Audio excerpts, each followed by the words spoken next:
आज आप सभी के बीच में मैं एक नए चैप्टर के साथ, जैसा कि आप जानते हैं कि अंग्रेजी ग्रामर को दो पार्ट में रखा जाता है। इसे समझने के लिए दो पार्ट में समझना होता है। सबसे पहला होता है जो अंग्रेजी का ग्रामर है। ग्रामर के पार्ट को हमने शुरू में कुछ वीडियोज बनाए। आज हम दूसरे पार्ट को ट्रांसलेशन के रूप में देखेंगे, क्योंकि हिंदी मीडियम के विद्यार्थियों के लिए हिंदी से अंग्रेजी बनाना यह समझना आवश्यक है, ताकि वह हिंदी से अंग्रेजी के वाक्यों में रूपांतरण कर सकें। तो इसके लिए हमने आज सबसे पहले स्टार्टिंग पॉइंट, सबसे फर्स्ट चैप्टर के रूप में, टॉपिक के रूप में रखा है use of verb to be. जैसा कि आप जानते हैं कि सेंटेंस को समझने के लिए उसका टेंस समझना जरूरी है कि किस टेंस से रिलेटेड है। जितनी भी बातें होती हैं वो तीन टेंस या काल में होती हैं, समय में होती हैं।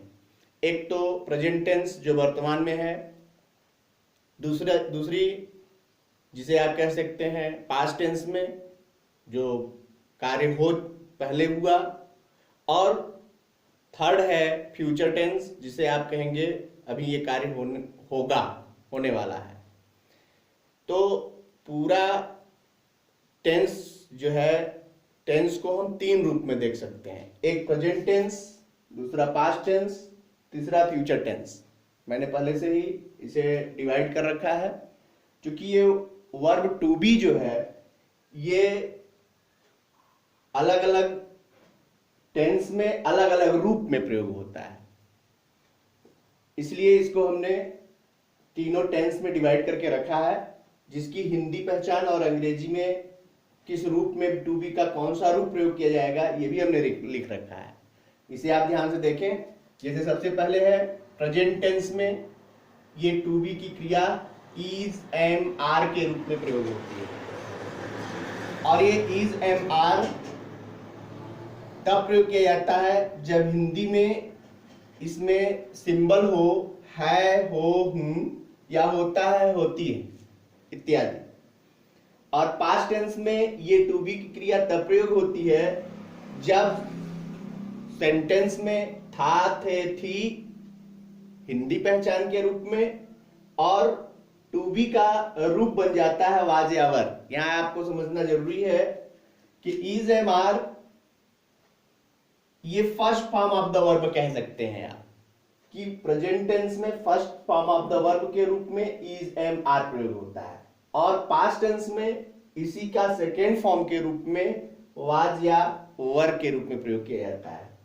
यहां आपको बता दें कि ये बी जो क्रिया है ये अपने आप में एक पूर्ण क्रिया के रूप में प्रयोग की जाती है। यह है बी माने होना। इसे आप हिंदी में समझें, बी माने होना। लेकिन जब ये टेंस के रूप में अलग अलग रूप में प्रस्तुत होता है तो ये इसका रूप बदल जाता है।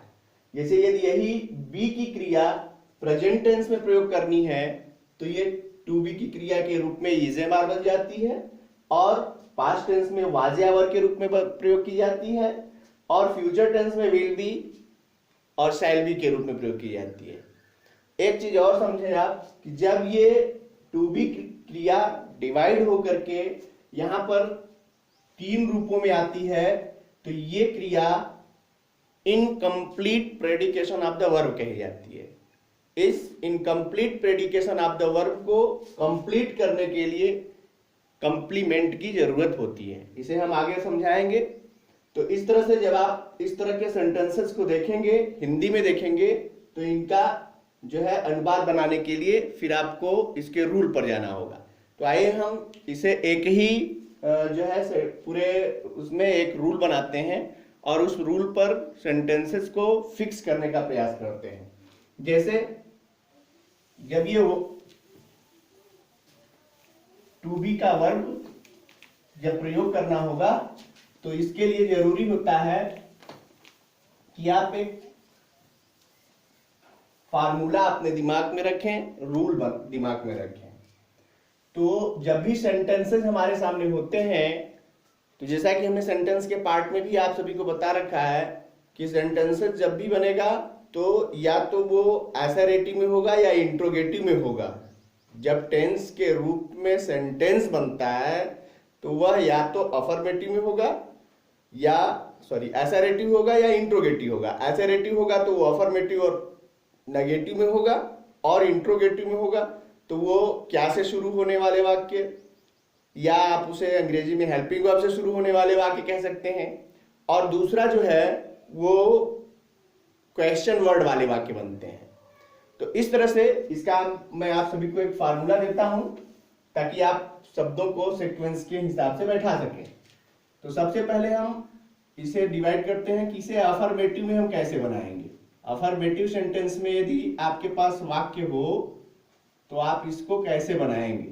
तो अफर्मेटिव सेंटेंस का जो फार्मूला है वो आपके सामने मैं रखता हूं कि रूल, इसमें सबसे पहले किसी भी हिंदी से अंग्रेजी जब आप जो है सेंटेंस को बना रहे होते हैं तो हिंदी के वाक्यों में चाहे जो भी हो, लेकिन अंग्रेजी के वाक्य में सबसे पहले हमें सब्जेक्ट की जरूरत पड़ती है।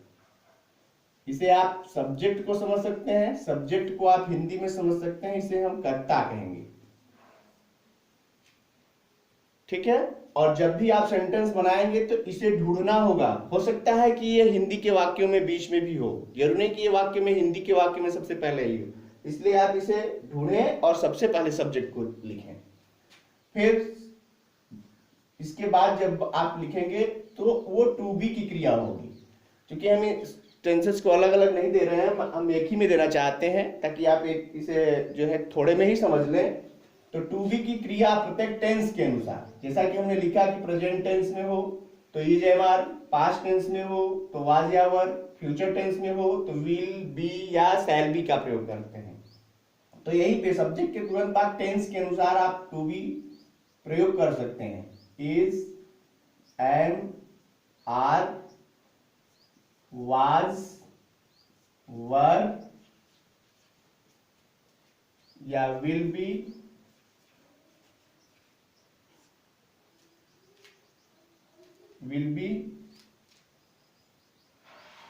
या यहीं पे हम दे देते हैं शैल बी,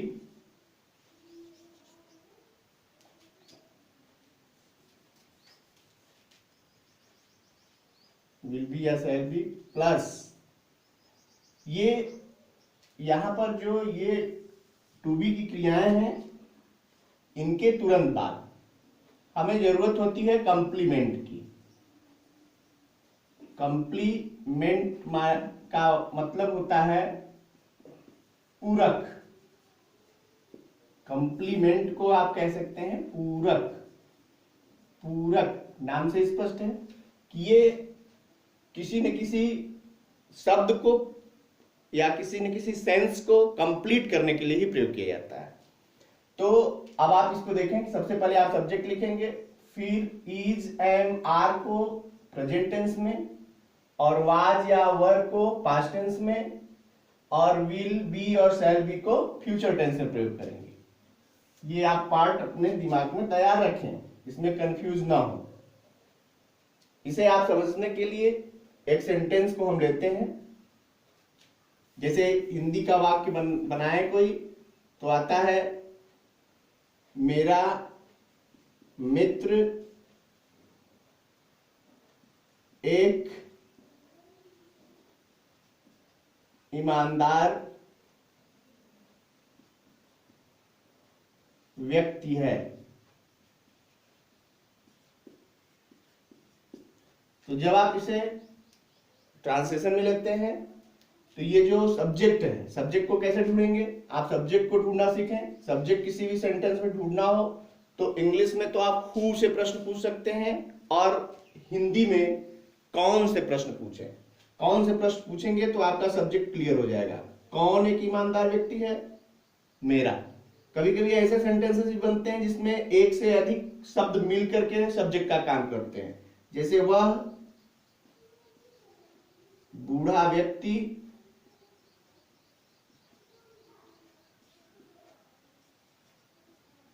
अंधा था। आप देखें, ये प्रेजेंट टेंस का सेंस दे रहा है और ये पास्ट टेंस का सेंस दे रहा है, और इसमें सब्जेक्ट ढूंढिए, कौन अंधा था, तो वह बूढ़ा व्यक्ति, this is the part of subject.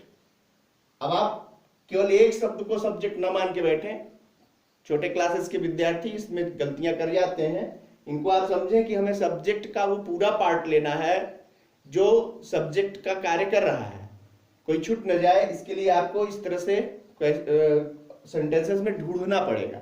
और जब आप क्लियर हो जाते हैं तो आप सेंटेंस का सही जो है रूपांतरण या ट्रांसलेशन अनुवाद बना सकते हैं।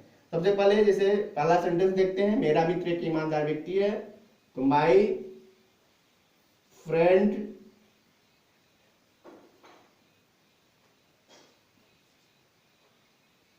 इज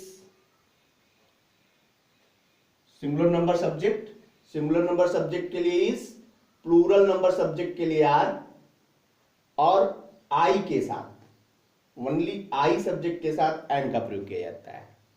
इसमें भी आप देख सकते हैं वाज सिंगुलर नंबर के साथ और वर प्लूरल नंबर के साथ लगता है।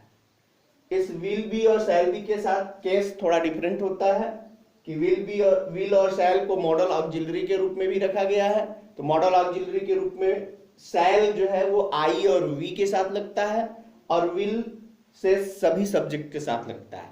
इसके केसेस अलग अलग हैं, इसको आगे आप देखते रहेंगे, फिलहाल आप इसे क्लियर करें। My friend is an honest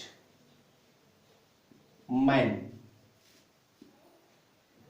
इसी तरह आप दूसरे वाले सेंटेंस में देख सकते हैं कि वह बूढ़ा व्यक्ति अंधा था, that old man was blind।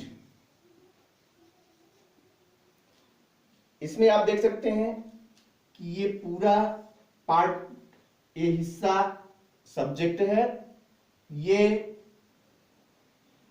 Verb to B की क्रिया है, और ये कंप्लीमेंट है। यहां आप सभी को मैं एक बात क्लियर करना चाहूंगा कि इज, एम, आर, वाज या वर को देखते ही एक बात दिमाग में तुरंत बच्चों के दिमाग में आ जाती है कि ये तो हेल्पिंग वर्ब है।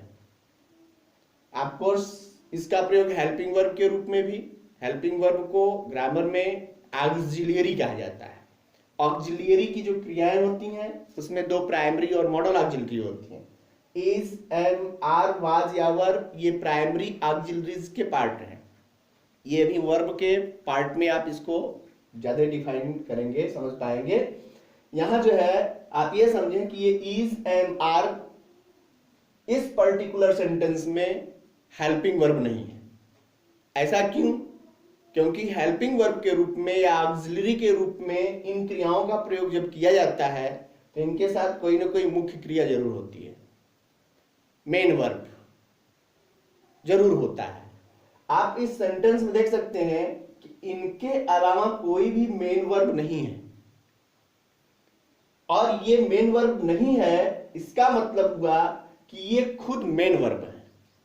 ये आप ऐसे भी समझ सकते हैं कि सेंटेंस, जब हमने डिफिनेशन बताई है पिछले वीडियो में, तो उसमें आपको स्पष्ट किया है कि सेंटेंस तब बनता है, या सेंटेंस की डेफिनेशन है कि a group of words having a finite verb which conveys its complete sense is called sentence।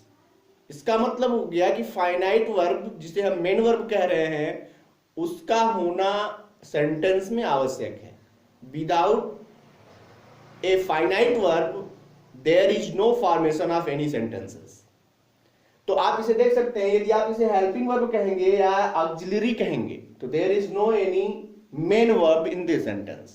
So it is clear that ये जो वर्ब टू बी का प्रयोग हो रहा है in this sentences, you can see that these are the main verbs, but here you can see ये main verb के रूप में प्रयोग तो हो रहे हैं लेकिन ये कंप्लीट नहीं है, इसलिए इन्हें कंप्लीट करने के लिए यहां एक कंप्लीमेंट की जरूरत होती है। ये दोनों ही एक दूसरे के लिए आवश्यक हैं। यदि verb to be main verb के रूप में आए तो उसके साथ कंप्लीमेंट का होना आवश्यक है, अन्यथा सेंटेंस गलत हो जाएगा। इन जो वर्ब टू बी की क्रियाएं हैं, ये क्रियाएं कभी अकेले प्रयोग नहीं होती। जैसे मैं एग्जांपल के लिए आपको बता दूं, जैसे एक सेंटेंस बनता है मैं हूं, कोई दरवाजे पर आया, उसने नॉक किया, डोर को नॉक किया, तो आप पूछते हैं कौन है, तो वो कहता है कि मैं हूं। अब आप इसे अंग्रेजी में रूपांतरण करेंगे, ट्रांसलेशन में देखेंगे इसको, तो आप इसे आई एम नहीं लिख सकते। Why? The sense is clear that कि ये जो एम है it is not a complete verb. जब ये कंप्लीट नहीं है तो ये सेंटेंस कंप्लीट नहीं हो सकता, और जब तक सेंस कंप्लीट नहीं होगा तब तक, और according to the rule of grammar, यदि ये पूरा जो है सेंटेंस नहीं बना तो इसका मतलब ये सेंटेंस आपका अधूरा है और गलत है।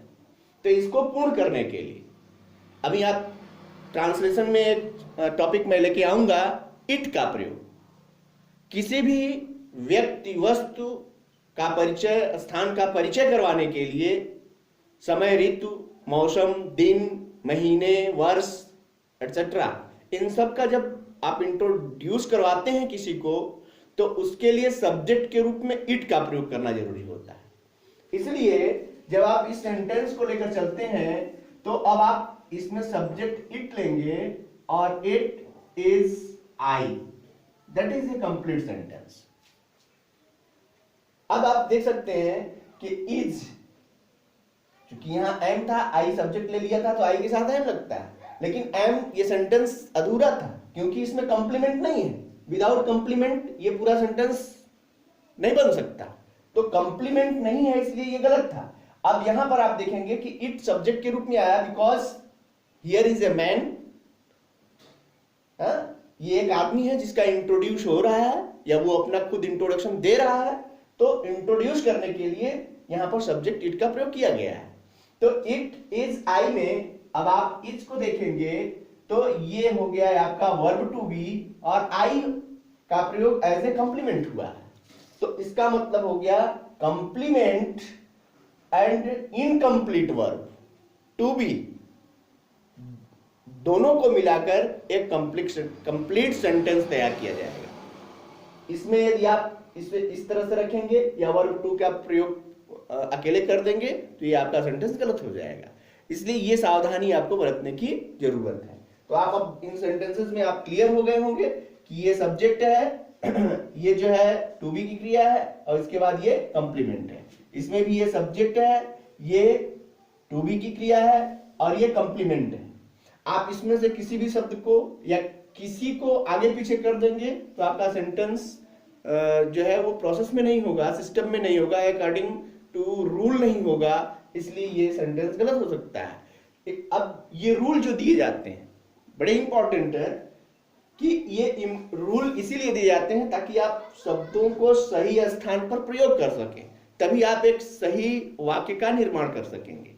ऐसे वाक्य जो सही अर्थ ना देते हों और ग्रामर के नियमों में फिट ना हो तो वो अपूर्ण कहे जाते हैं और वो सेंटेंस सही नहीं माने जाते। इसलिए एक प्रॉपर प्रोसेस और सीक्वेंस में आप इन शब्दों को रखने का प्रयास करें।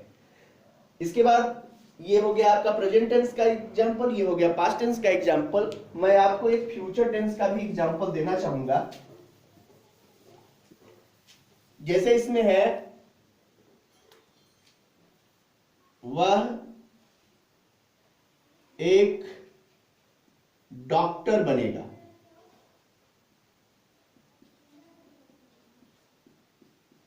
इसे आप देखें सेम थिंग। सब अब ये फ्यूचर टेंस की बात हो रही है तो अब यहां पर टू बी की क्रिया विल बी या शैल बी होगी। तो अब आप इसे लेंगे तो हो जाएगा ही, सब्जेक्ट मिला आपको, ही के साथ विल बी ए डॉक्टर। ठीक है, ये हुआ आपका सेंटेंस, इसमें सब्जेक्ट है, ये आपका टू बी के रूप में और ये कॉम्प्लीमेंट के रूप में आया है। इसके बाद हम आगे देखेंगे नेगेटिव सेंटेंस। जल्दी से हम देख लेते हैं नेगेटिव सेंटेंस।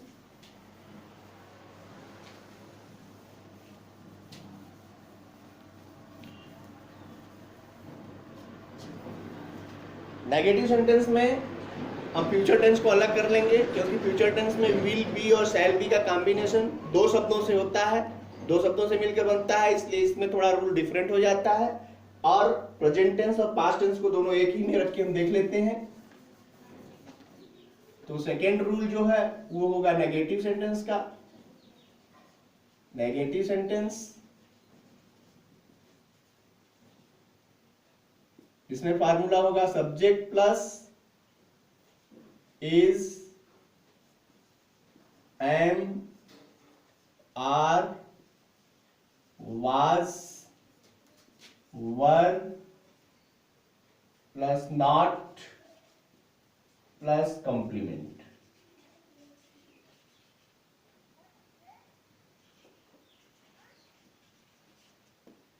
ओके, ये नेगेटिव सेंटेंस में, ये प्रेजेंट टेंस में और ये पास्ट टेंस में।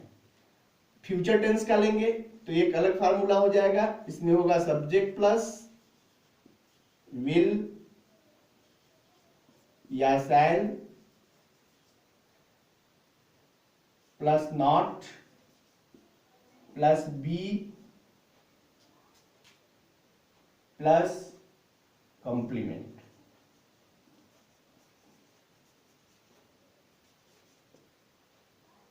ये हो गया आपका नेगेटिव सेंटेंस। तीसरा आप इंट्रोगेटिव भी देख लें।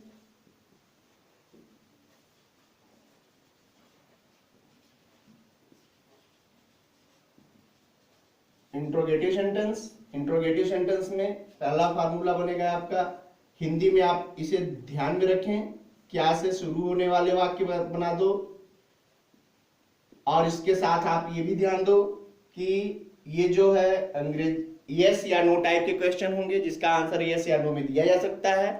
तो क्या से शुरू होने वाले वाक्यों में जब जाएंगे आप तो पास्ट टेंस, प्रेजेंट टेंस और पास्ट टेंस को पहले ले लीजिए। तो इसमें हो जाएगा इज, एम, आर, वाज या वर,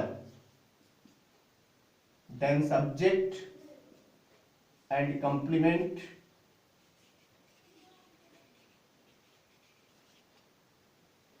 एंड क्वेश्चन मार्क। इसमें आप जो है वो फ्यूचर टेंस को अलग कर लीजिए। तो फ्यूचर टेंस में लेंगे तो हो जाएगा विल या shall plus subject plus be. इसमें यही थोड़ा इश्यू है कि जब ये दो शब्द से मिलकर के बन रहा हो कोई भी जो है टू बी की क्रिया या ऑक्सिलरीज में आप जाएंगे तो भी मिलेगा, तो ये दोनों इंट्रोगेटिव और नेगेटिव सेंटेंस में अलग अलग हो जाते हैं। स्पेशली इसका भी एक अलग रूल है ग्रामर में, इसको आपको हम आगे डिटेल करेंगे जब आप मॉडल ऑक्सिलरीज और जो है ऑक्सिलरीज को पढ़ेंगे। फिलहाल यहाँ पे विल या सेल पहले लेंगे, फिर सब्जेक्ट लेंगे, फिर बी लेंगे, फिर उसके बाद कॉम्प्लीमेंट का प्रयोग करेंगे। कॉम्प्लीमेंट को आप समझ गए होंगे, इसे और भी एक्सरसाइज के माध्यम से क्लियर करने का प्रयास करिएगा। उसके बाद सेकंड में आइए, जिसमें क्वेश्चन वर्ड यानी प्रश्न सूचक शब्द वाले वाक्य हम कहते हैं हिंदी में। प्रश्न सूचक शब्द आप समझ सकते हैं, प्रश्न सूचक शब्द कब, क्यों, कहां, कैसे, किसका, किसकी, कितना, कितनी, कौन सा, कौन सी, हाँ, जिनसे आप क्वेश्चन वर्ड, ऐसे क्वेश्चन वर्ड्स जिनका प्रयोग करके आप जो है क्वेश्चन पूछने का काम करते हैं, उन सबको हम प्रश्न सूचक शब्द वाले वाक्य जानते हैं। तो ऐसे शब्द यदि किसी सेंटेंस में आ जाएं तो उनका ट्रांसलेशन बनाते समय आपको ये ध्यान देना होगा कि सबसे पहले इन क्वेश्चन वर्ड्स को, हम इसको क्यू और डब्ल्यू से इंगित करेंगे, इन्हें आप अंग्रेजी में WH टाइप वर्ड्स कह सकते हैं। W टैग या W फैमिली इत्यादि नाम से इसे संबोधित किया जाता है। आप इसे समझने का प्रयास करेंगे। क्वेश्चन वर्ड सबसे पहले लिखा जाएगा, फिर इसके बाद आएगा आपका, पहले हम इसको लेके चलते हैं प्रेजेंट टेंस और पास्ट टेंस को। तो क्वेश्चन वर्ड के तुरंत बाद आप इज एम आर लेंगे, फिर उसके बाद इज एम आर में से कोई एक, फिर वाज या वर, ये पास्ट टेंस का सेंटेंस है तो वाज या वर ले लीजिए, फिर उसके बाद सब्जेक्ट को ले लीजिए, फिर उसके बाद कंप्लीमेंट को लीजिए।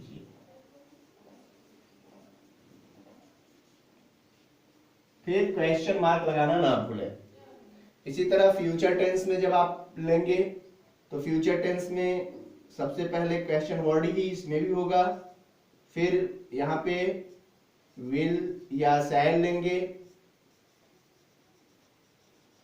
फिर सब्जेक्ट लेंगे, फिर बी लेंगे, उसके बाद कंप्लीमेंट और क्वेश्चन मार्क। ओके, तो इस तरह से आप ये फार्मूला आप देख भी सकते हैं, इसे आप नोटबुक पे रख भी सकते हैं, बनाना चाहिए आपको। और सबसे महत्वपूर्ण बात मैं आप सभी को बता दूं कि ग्रामर के नियम जितने इंपॉर्टेंट हैं उतने ही एक्सरसाइज भी इंपॉर्टेंट है। आप ग्रामर के नियमों को जानते हुए यदि आप एक्सरसाइज नहीं करते हैं तो यह जरूरी नहीं है कि आप उसे अच्छे से समझ पाएं। इसलिए मैक्सिमम एक्सरसाइज आपको अपने से करने का प्रयास करना चाहिए। वैसे मैं एक्सरसाइज के लिए भी कुछ वीडियोस बनाने का प्रयास करूंगा और आप सभी से मेरी यह सलाह है कि आप जिस भी वीडियो को देखें, बुक या पब्लिकेशन माने नहीं रखती, लेकिन आप एक्सरसाइज रेगुलर करें, इससे आपका कॉन्सेप्ट अधिक से अधिक क्लियर होगा और आपका कमांड बन पाएगा। इसलिए आप सभी को फिर एक बार अगले वीडियो के लिए छोड़कर जाता हूं और आप सभी से अनुरोध है कि आपको यदि मेरा वीडियो अच्छा लग रहा हो तो आप इसे सब्सक्राइब अवश्य करें, ताकि मैं जो भी वीडियोस बना पाऊं आप सभी के बीच में पहुंच सके और आप सभी इससे लाभान्वित हों। Best of luck to all of you.